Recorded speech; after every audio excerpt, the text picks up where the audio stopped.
Gade bara sam gade bode yezo. Deya da gade bara sam gade bode yezo. Han deya da gade bara gade. Bara sam gade bode yezo. Han deya da gade bara sam gade bode yezo. Han deya da gade bara gade.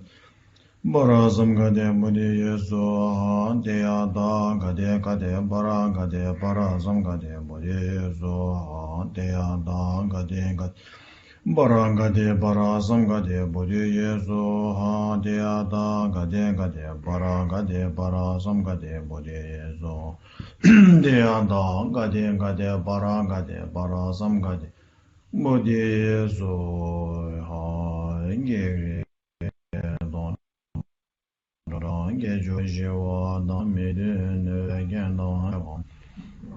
Dembara Jabji Bezman Zakir Ben Taji De Yan Din Din De Le Jo.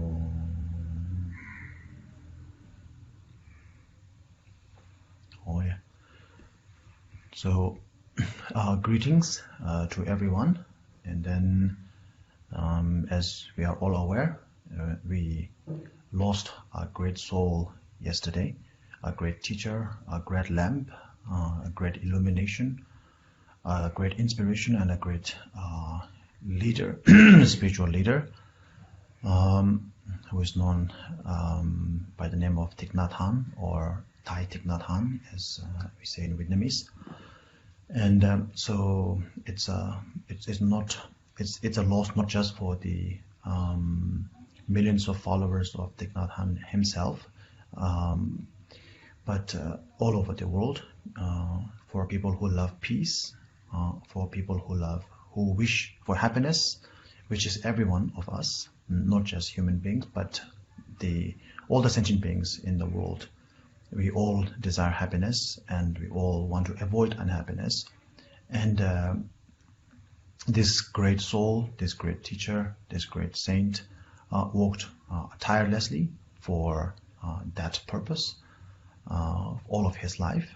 And he, even though it's inevitable for anyone to pass away, as we discussed last week and the week before that, death is inevitable. But one thing we can say is that we are so lucky that he was with us for the mature age, the ripe age of 95 years. And then he kept teaching and teaching and teaching.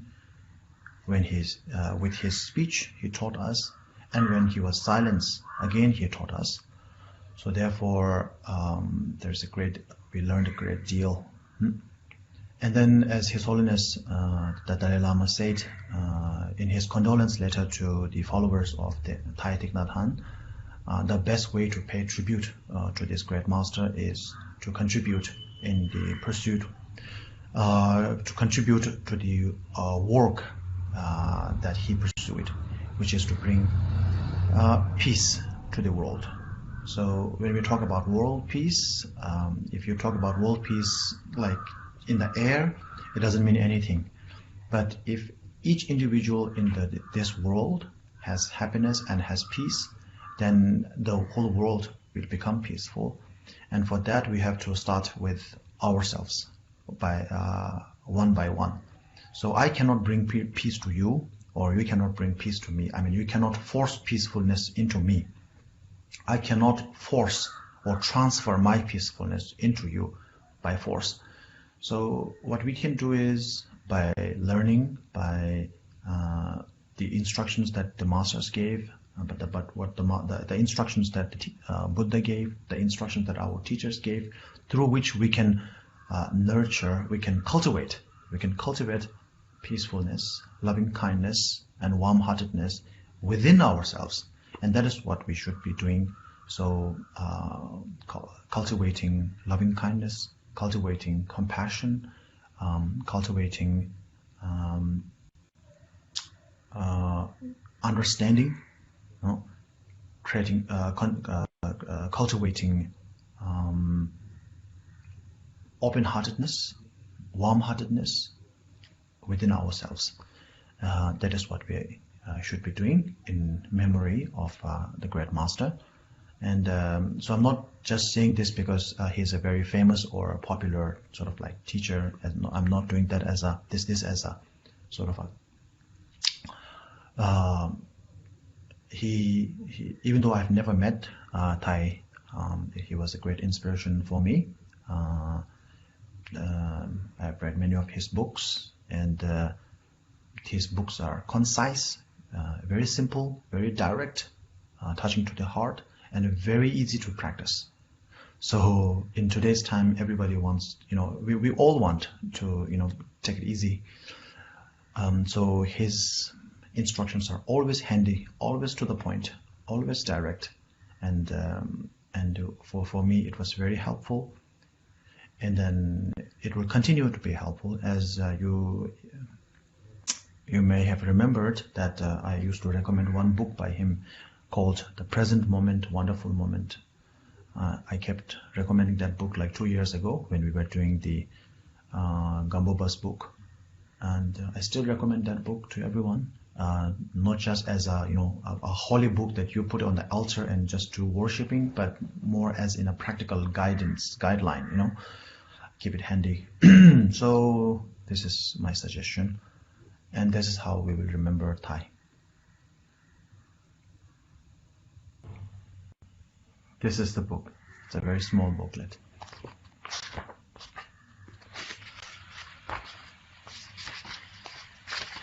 Maybe like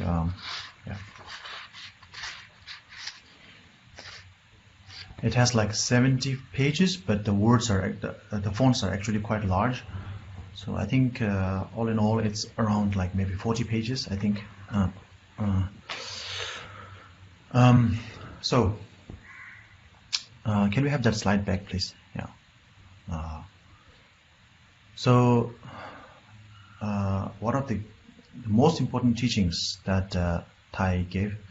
Of course, there are numerous, and one of the most important things that I sort of connected with was the teaching on interbeing. The term that he used was interbeing. So basically, what it stems from is the philosophy of interdependence. Yeah. So so that everything is interconnected. My first sort of connection with Thai was that I read an article where he says I can see. So he was writing on a piece of paper. It was a poem, and he said, on this piece of paper that I'm writing, I can actually see the cloud that produced rain, which actually grew the tree that was cut down and pulped, made into a pulp, and then made into a piece of paper. So that sort of interconnectedness. So normally when we look at a piece of paper, we just think of that as a piece of paper that was torn from a book or bought from a supermarket or a bookstore at most. So his way of looking at it at the root. Yeah. So this piece of paper came from the cloud, and of course the cloud the moisture in the cloud actually came from Earth. So it keeps going on and on. So as a kid, I saw it very beautiful, the interconnectedness. So normally we talk about the profound interdependency, which is the interdependence understanding of the emptiness, and then we talk about the grosser level of interdependency, which is the interdependence of cause and conditions, cause and effect. So Thai was promoting this idea, this philosophy very much, and another so that is one key point. Another point that Thai wrote a lot is about compassion, loving kindness actually. And today on the screen we have this line from Thai, which so love. So we always talk about love, loving kindness. We always talk about. So okay, you can also exchange love with happiness here. So instead of putting love, think of happiness. So love needs to be nurtured and fed to survive. Similarly, happiness. needs to be nurtured and fed to survive. So if you say happiness, there's no one thing that makes you happy. So you have to pinpoint at something. It has to be maybe a full stomach is happiness. Maybe if you, whatever you are lacking, when you are endowed with whatever you are lacking with, then you become happy. So if you're lacking in love, love makes you happy. If you are hungry, food makes you happy. If you are cold, warm clothes make you happy, so on and so forth. So love needs to be nurtured and to fed to survive. And our suffering also survives because we enable and feed it. So on one side we have happiness, on the other side we have unhappiness. On one side we have loving kindness, on the other side we have hatred, we have animosity. So whichever we feed, whichever we put, the fuel, whichever emotion that we fuel, that emotion burns the most. If you fuel love, loving kindness, compassion, bodhicitta, these things burn the most. You will be burning with compassion. You will be so excited to help people. You will be so excited to, even though you see suffering all around, you will see that as an opportunity to help, to serve.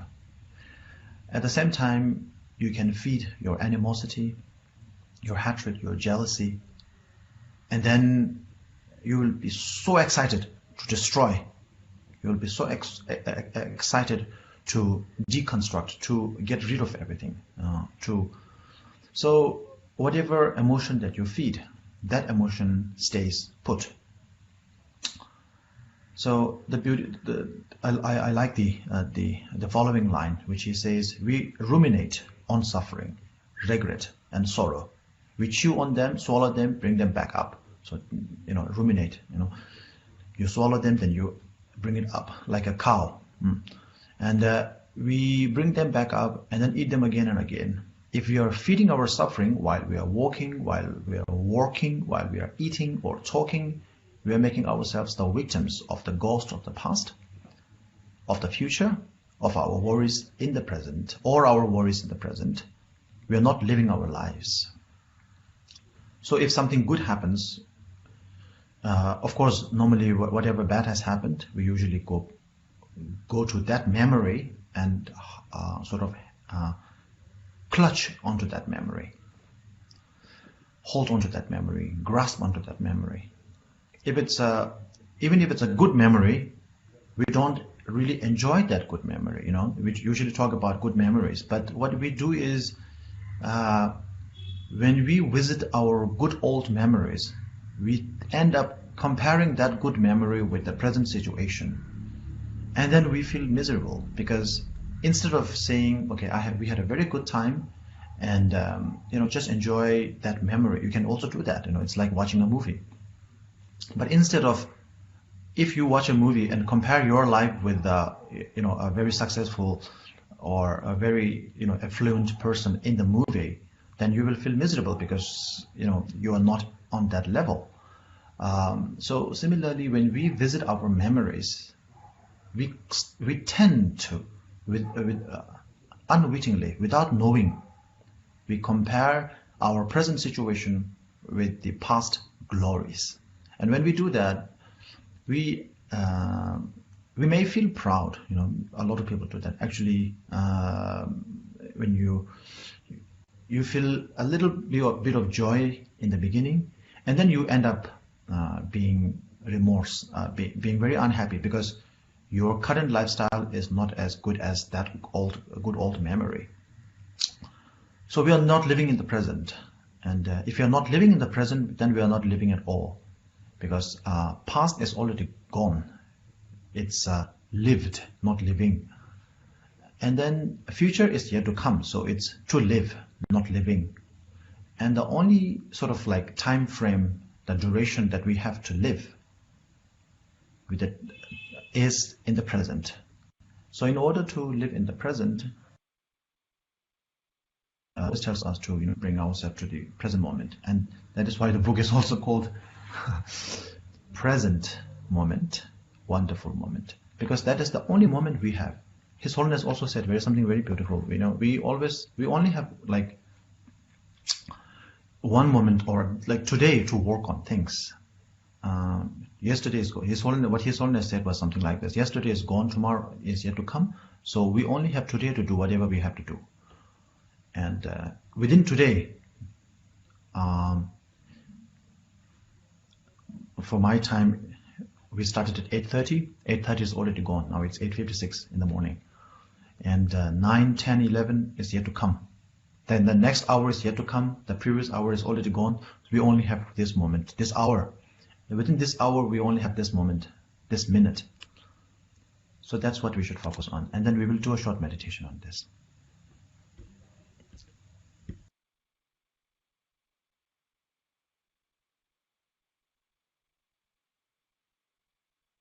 Oh yeah. So now we will do a short meditation, as I said earlier. So this meditation comes from the book itself, The Present Moment, Wonderful Moment. And within that chapter, there is a chapter or sort of a section on breathing. So we will do that meditation. So to many of you, it may seem very simple, because breathing, we all breathe. And it may seem very basic, but most of the time what happens is, all our problems start from the very beginning, from the very basics. So when we get the basics right, everything starts to come rolling the right way. And when we get the basics wrong, then no matter how much improvements we make along the way, something seems to be off. So we will go back to the basics. As simple as it may sound, as basic as it may seem, but breathing is vital to our survival. The moment we stop breathing in and breathing out, we are dead. So it's a vital part of our activity, our livelihood. You can say that as long as we are breathing, we are living. The moment we stop breathing, we are not living anymore. So that's why it's important to learn how to breathe properly, the right way. So you might say we are breathing since we live, we breathe as we live. We have been breathing since we were born. So what's new about this? The thing is, we always breathe sort of subconsciously. We do not breathe consciously.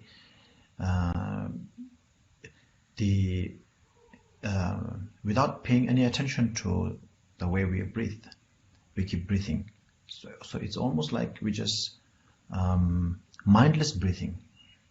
So what we are going to do is mindful breathing or conscious breathing.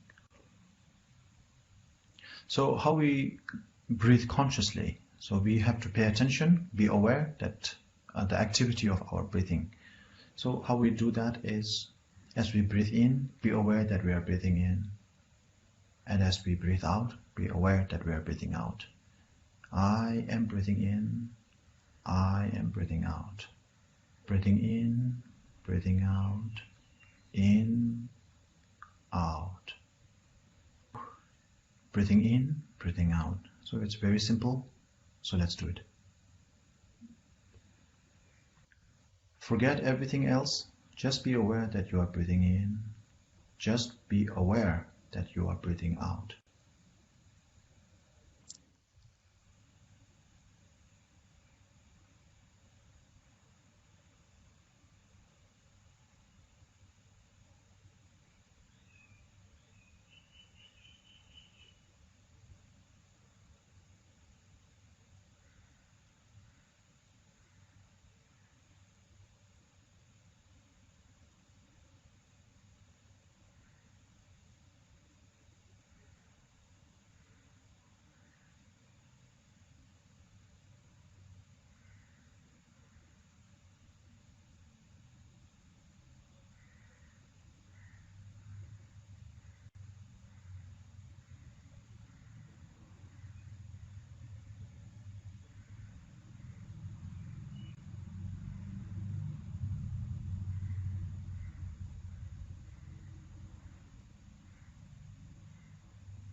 if you don't remember, we breathe in through the nostrils and we breathe out through the mouth or the nostrils themselves. And then last time we talked about when we breathe in, feel the air filling up in your tummy, and as you breathe out, feel the air going out from your tummy.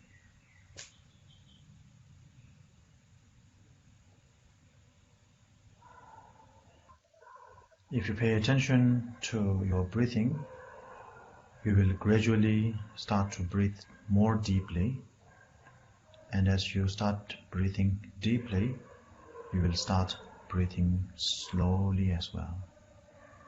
Your breathing slows down, and as your breathing slows down, your heartbeat also slows down, and you become calmer and calmer.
As you pay attention to your breathing becomes more deep, and as your breathing becomes deeper, your breathing starts to slow down, and as that happens, your heartbeat also slows down, and your physical body in general becomes calmer, much more calmer.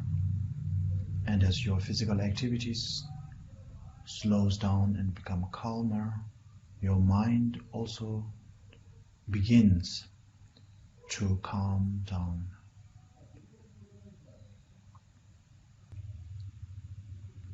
So if you pay attention, as you pay attention to your breathing, you will start breathing more calmly, and your mind will also start becoming more calm. And since your mind calms down, there will be a certain amount of ease or happiness or joyfulness from that ease, from that calmness. Be aware of that as well.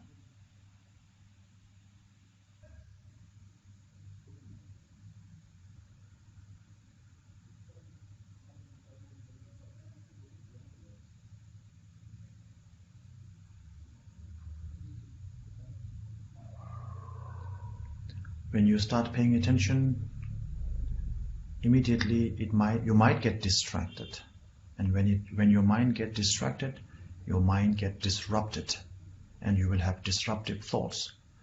What shall I do after this? Which restaurant should I go to eat? Whom should I call? With whom should I go? And so on and so forth. So your duty is to bring your attention back to breathing. I am breathing in and I am breathing out. Be aware. Just be aware that you are breathing in and breathing out. As you breathe in, there is calmness, and also there's ease, or there is a sense of joyfulness. Be aware of that and breathe out with relief. As you breathe in, you will feel the joyfulness, and as the joyfulness brims from within, you express that joyfulness with a smile. So as you breathe out, smile. Not a fake smile, but an actual real smile. Because internally, inside of you, there is joyfulness. And this is an authentic, real smile. Smile of joy.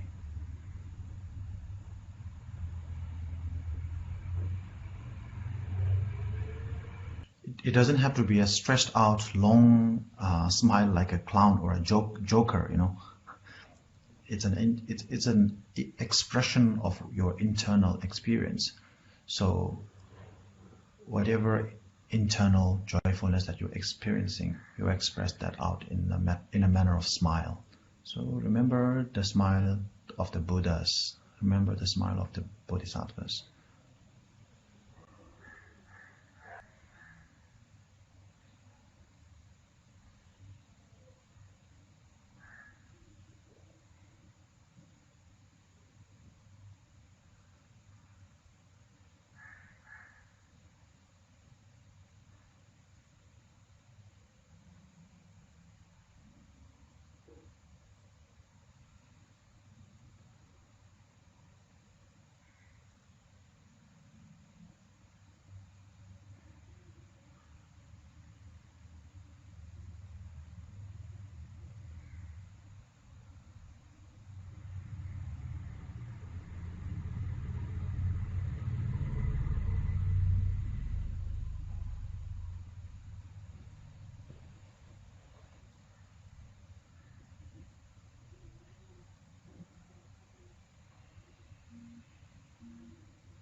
When you pay attention to your breathing, when you bring your awareness to your breathing, you are stopping all your physical activities.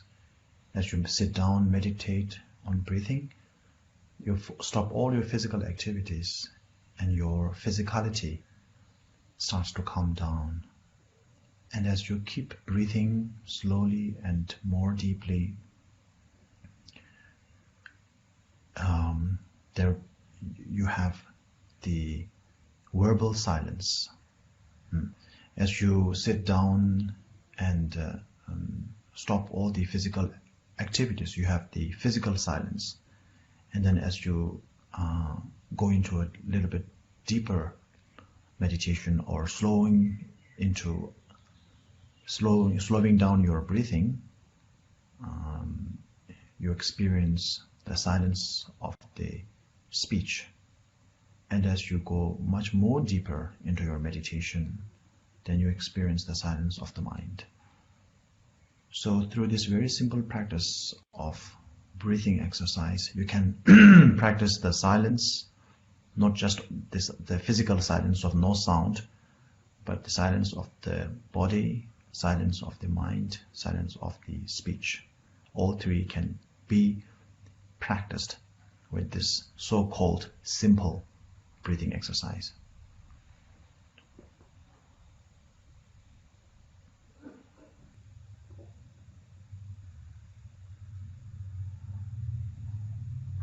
Now the last one is, as you breathe in, be aware that you are breathing in, and be aware that as you breathe, you live.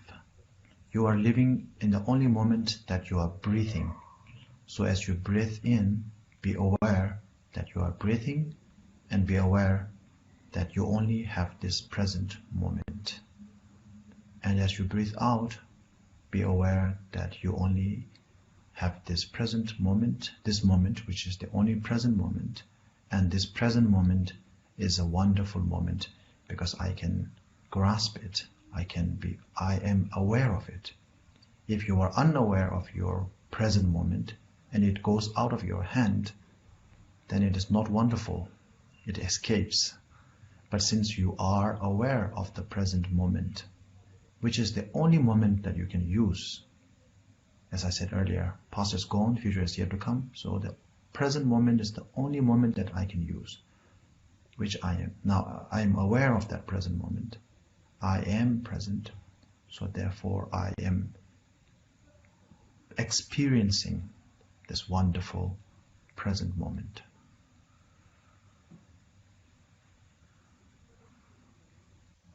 Please meditate on what I just said.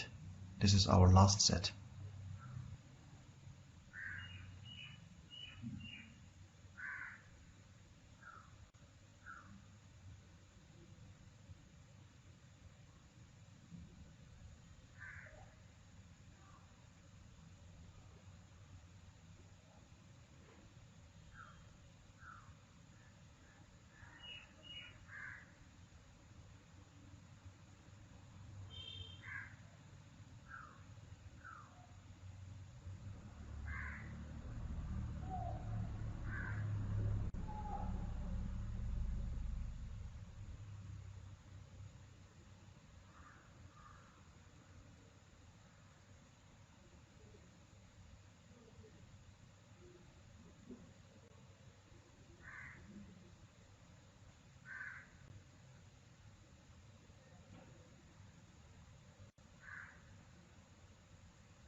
Oh yeah, thank you so much. Thank you very much, everyone, for your participation in this practice. And unlike ordinary beings, when they pass away, when ordinary beings like us, when we pass away, we have no control of our fate. So therefore, we need prayers. We need people to pray for us so that we will have a swift, higher rebirth in the next life, afterlife. But great beings like Thai, they have control over where to be born. So wherever people are suffering, they will be born there to alleviate their suffering. That's what His Holiness always says. That's His Holiness's goal as well. And then it's the conviction of many, actually all the bodhisattvas. So therefore, what we can do to commemorate, or what we can do to honor their absence, is to follow their instructions, follow what they have been telling us, like His Holiness said earlier. And Master Thai was telling us always to practice mindfulness, be in the present, being aware of the present moment, being aware of the wonderful moment. And when you have that, you have peace of mind. And when you have peace of mind, when I have peace of mind, when my family have peace of mind, my neighbor has peace of mind, my community has peace of mind, my country has peace of mind, your country has peace of mind, the whole world will have peace, no doubt. And so that way, the way we commemorated, honored Thai's inevitable demise, his passing away, I think was very meaningful today.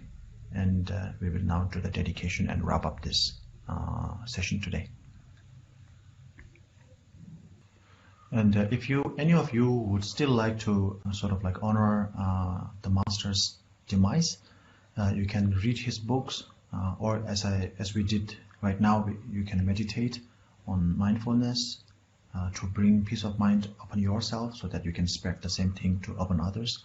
So that way you can honor the demise of your master as long as you like. And so unlike ordinary people, we don't have to worry about whether he's going to the lower realm and suffer. So we don't have to mourn or feel sad, that kind of thing. Instead, take this as a very good opportunity to practice. Okay, dedication please.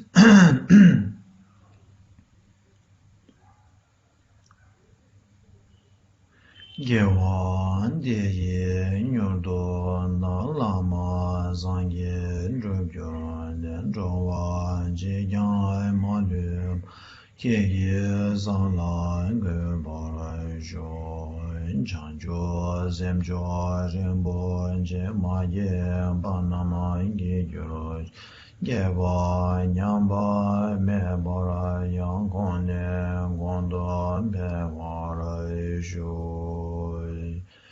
me en ze ve de jin je se je me ye be wa bo jan be ya gan je ge be zo ge zo kai ba lo zon ja be ja lo zo wan me me de ve de jin jin se je me ge be wan bo jan be yang gan je ge be zo